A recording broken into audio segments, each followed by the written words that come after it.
Hello my dear YouTuber friends, and I hope you're all keeping well. Welcome to this new video. This is Back to Basics with Microsoft Flight Sim Part 51, a series that concentrates mainly on the basics of flight simming. In this one we're going to be practicing ILS landings into Haddison International London City Airport using the Cessna 172 with the G1000s and the inbuilt EFB. As you can see here, we're going to be putting all this information together to help us get down nice and safely under an autopilot ILS landing. So let's not dilly-dally. Let's get on with this video.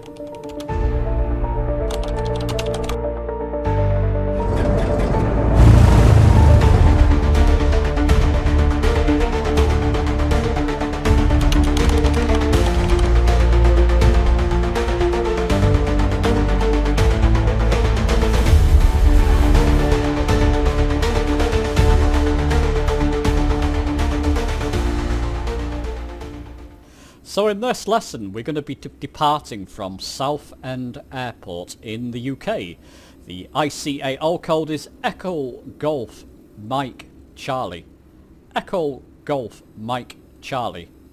So if you want to put that into the world map to find it, Echo Golf Mike Charlie, Southend UK, Cessna 172. I've just chosen the G1000 variant.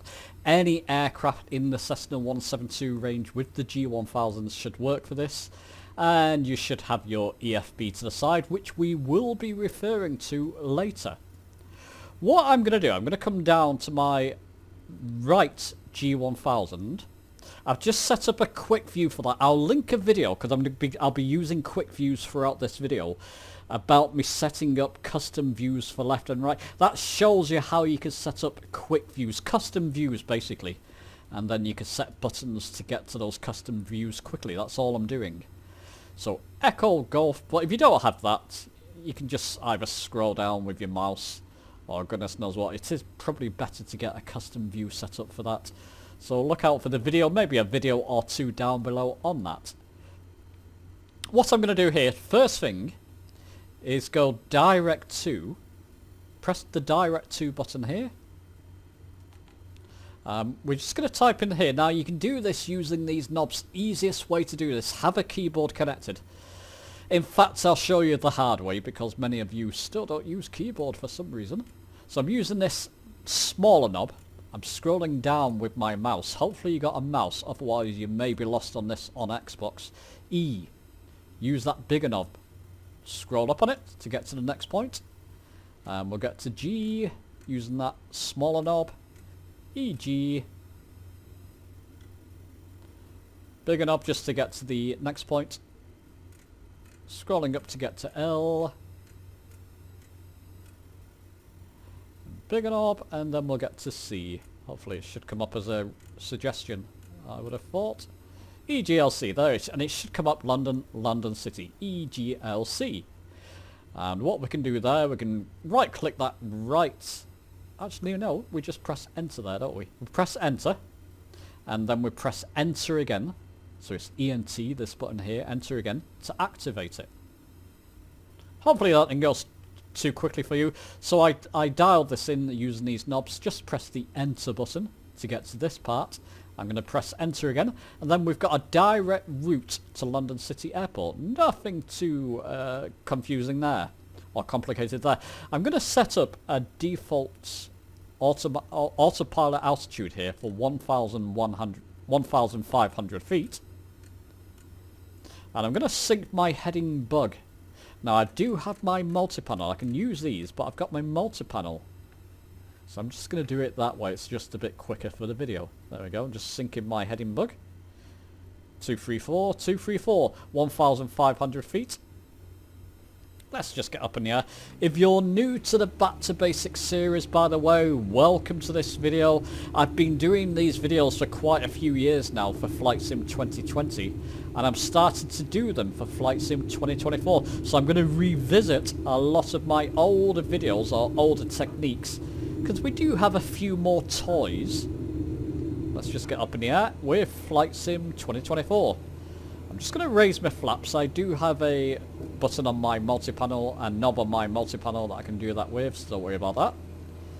And there we go. When we're up in the air, let's just trim out a bit just so that we're climbing. You can see our vertical speed here is in a climb configuration.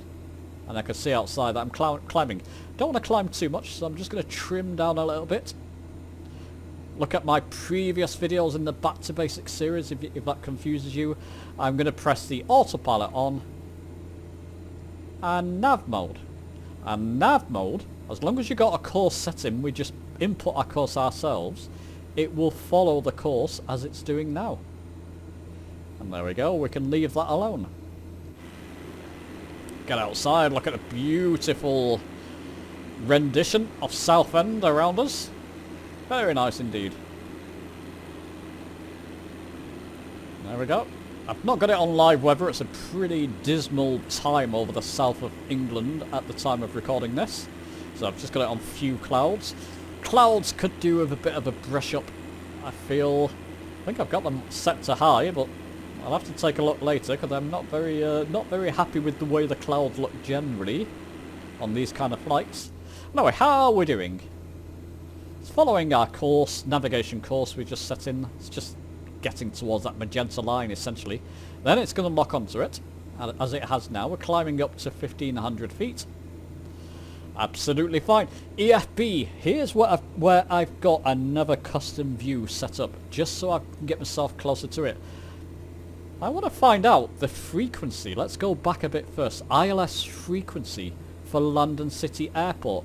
We're landing towards the rest, so it'll be runway 27. There's runway 9 and runway 27 at London City Airport. So I know it's runway 27.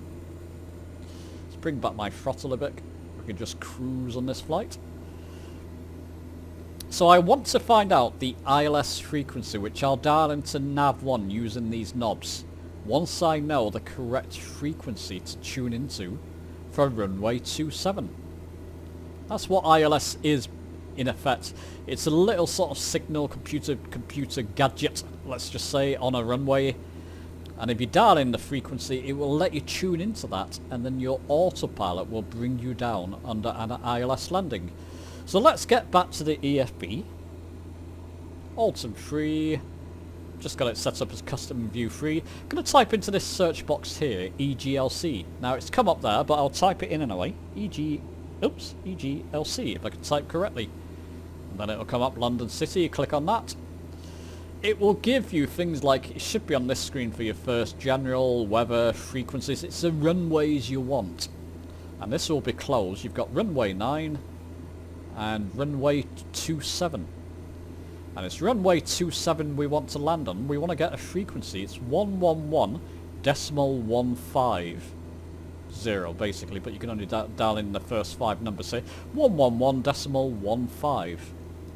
So we come to our left G1000 using these knobs. Using the bigger knob, just scrolling down to get that to 111. Using the smaller knob to get that to 15. 111.15. We can click on that, swap frequency to make this active. That's our standby at the moment that we've just altered. Click on this knob this button to swap frequency. That's now our active frequency. To give us an identifier, let's just slow down a little bit more, get to about 100 or so.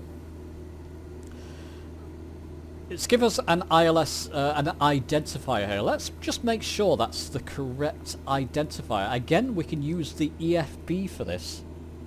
So Alt and free. What we can do under EGLC here to the left, you can see this second icon. If we click that second icon, I think it'll be on this screen because I've been playing around with this.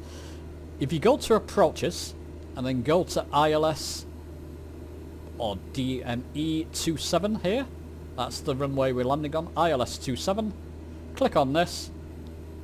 It will give you, and you can zoom in and out of this map, it will give you the landing charts for runway 27 at London City Airport, but it will give us the identifier ILSR, so we know we have the correct identifier here, so we know we're tuned into London City. We're only 16 nautical miles away. What I'm going to do, I'm just going to slow down a little bit. Let's just take a look outside. If that's gone too fast, just rewind the video. This is meant to be a back to basics for newbies to the sim, or new players.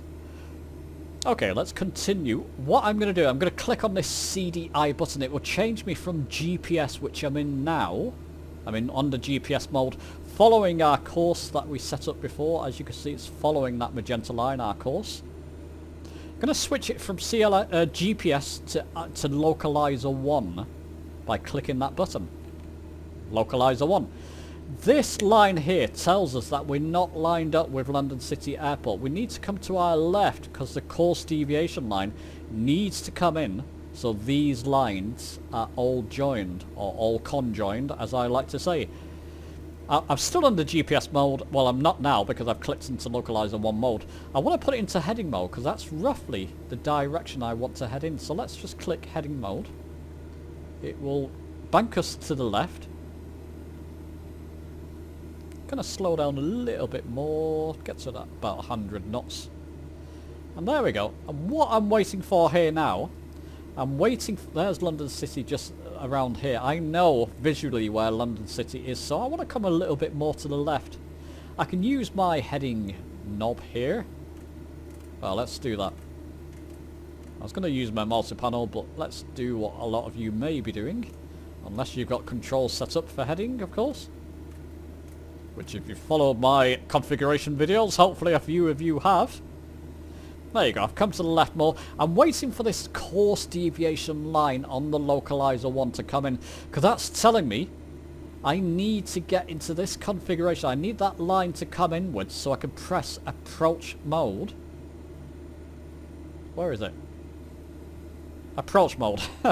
I'm used to using my multi-panel too much. Press this button once this line starts to come in. That means it's going to line us up. Once those lines are joined and it starts to head in this direction, so it'll come bank round to the right again, we'll be heading in the right direction for the runway. Hope that makes sense. These course deviation lines are just a guide showing you, you need to come to the left here, buddy. If that was to the right, I need to come to the right, buddy. You need to come to the left to encourage that line in, so that when it is in, once these are joined up, we'll be heading, once it banks to the right, we'll be heading directly towards London City Airport. So I'm just going to hover over at the approach hold here. Approach mode. Shouldn't be long. Don't want to take my eyes off it too much. I'll just... Hello! No, he's ignoring me today. What's the matter with you? There you go. The line's coming in. Press the approach mode. There you go. Yeah, as I said, it'll bank us to the right. Now the lines are conjoining together, joining up together. London City Airport is just yonder here. Now what I want to do, you can see the glide slope indicator is also showing, the diamond is showing. Once that starts to move down to center, because we're under approach mode, Localizer basically is approach mode, if that's LOC shows there, you know you're in approach mode. It will follow the course, glide slope indicator line down. So when that starts to come to the middle, you'll see the nose of the altitude will start to drop in the aircraft because it's going to follow us. It's going to follow the glide slope down to the runway, essentially. And it's quite a steep glide slope at London City Airport. So what I want to do, I want to bring that speed down so I'm into flaps range before I start descending. Got quite a while yet, believe it or not, before it starts descending. Even though London City Airport is literally just ahead of us there. Let's reset my view, just bring in my throttle back. Roughly about 50% should put you into flaps range. There we go, it's about 89 flaps for stage 1 flaps. If you follow it, I mean, stage 1 flaps is fine here at 92 to be honest. If you want to follow it absolutely by the book, it's around 89 knots. Indicated airspeed here. And there we go, nice and simple. Just keep in mind, people, I'm doing this at London City. London City does have an ILS. It has ILS equipment, essentially. That's a better word for it. If an airport does not have ILS equipment, you can't do an ILS landing. You can do a visual landing, which I'll touch upon in a future video. I was going to put those two videos together, but I think I'll leave that one for another video, just not to confuse newer people who are new to the sim. But if you've heard of ILS landings, that's what we're doing. As long as you've got a course set up in your nav1 and it's active, and you've got the correct identifier by checking your charts, as long as that's all correct, you should follow an ILS. Now look how steep this ILS is. London City is literally within spitting distance. It's a vulgar phrase that, but literally is. Yet the glide slope indicator is not coming down yet. Speed is fine, 81 knots is absolutely fine, because it's such a steep glide slope. We'll probably have to go to flaps 2 whilst it's descending, so it doesn't speed up past around 75 knots is perfect as we're coming down, but we're not there yet. London just ahead of us there. Very nice depiction. Alright, okay, come on, any second now. I'll keep you here. I'll keep this in real time, so if you're practicing, I think that's useful for some people from feedback I've got. You can practice along with me here. But just keep in mind, yeah, if it doesn't have an ILS frequency, check your airport. I mean, you can check on this EFB, in fact, if you type in an airport here. Let's go back to that view. Just type in an airport there, whatever it is, then it'll bring up the information, of course. If it doesn't have like runways and frequencies, or frequencies under runways, it likely doesn't have an ILS, so just keep that in mind. Is that glide slope going to come down yet? Should I do a quick song and dance just to keep you all entertained? There we go. That's a nice view. When you're coming into London in Flight Sim 2024, I do like this depiction. Has got its merits. Okay, I think it's slowly... Is it? It's a come down, and you're probably panicking if you're coming into London City at this point. You're probably panicking unless you're used to London City. I'm quite used to it, and I'm used to a sort of steep, late glide slope. I mean, we're only 1,500 feet, but even by now, typically that glide slope, we're on it, coming into a runway. Oh, Blue Flyer, how you doing? Don't know who you are, I'm just saying hello. Are you on the runway? Clear off. Mad old Hodison is about to crash on top of you. There you go, you can see how close we are. Bring that throttle back just a wee bit. Let's keep it around 80 knots if we can. In fact, I've not even put it into flaps stage 1 yet. Let's do that. Stage 1 flaps. 10 degrees of flaps. Oh, you're in the Vision Jet. Very nice. Executive seating. Who's with you today? Good grief. We are literally on top of the airport here, as you can see. Keep it in that view. And whilst it's under approach mode, once the glide slope starts coming down, this GS will start flashing and turn, once it's locked on, turn green, which means we're on the glide slope and the aircraft will start descending on the glide slope. Just keep an eye on your speed, don't let it go too low. We're nowhere near stall speed yet, we're okay. There you go, it's coming down now. Look how quickly that comes down as well. Should lock on. I'm going to go to stage 2 flaps, so another notch of flaps.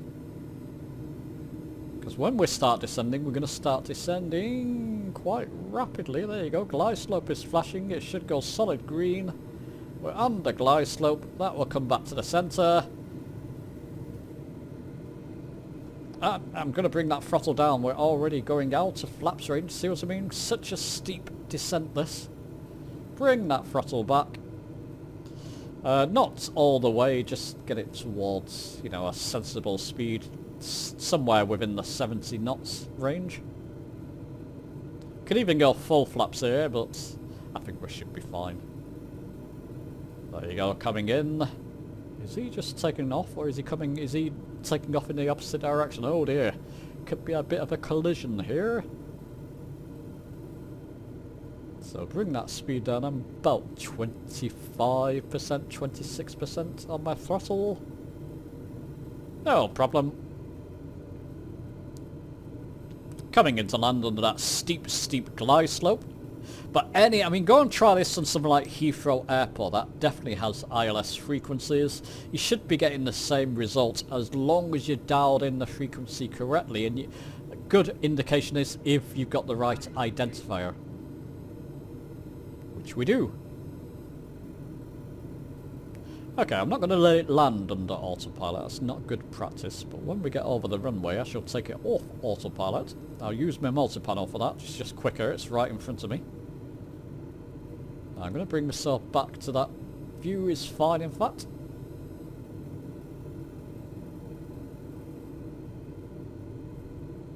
There we go. Let's just get over the runway. But any time now, autopilot off, in fact. Bring that throttle back. We can just bring it down nice and gently. Let's try and smoke this one.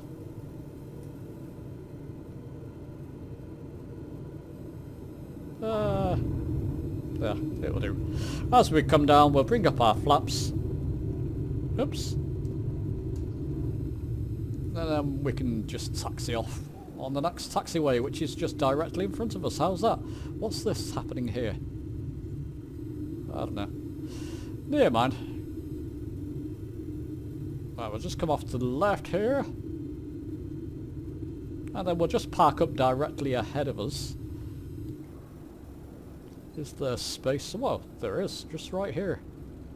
Next to these snazzy looking planes. Right here, in fact. Looks like a good bay for me. I'm just going to give them a bit of room. And you can, you can turn around so you can head off the other direction. Squawker, how you doing? I recognise Squawker just in the distance there. Parking brake on. There we go, my friends. That's just a quick lesson, back to basics lesson in ILS landings in Flight Sim 2024. If you're new to that, I do hope that has helped. If you need a bit of brush up, you need to brush up your skills, I hope it's helped as well. Keep your eyes on more videos in the Back to Basics series. Give the video a like if you've enjoyed it, subscribe for more, and I'll see you soon.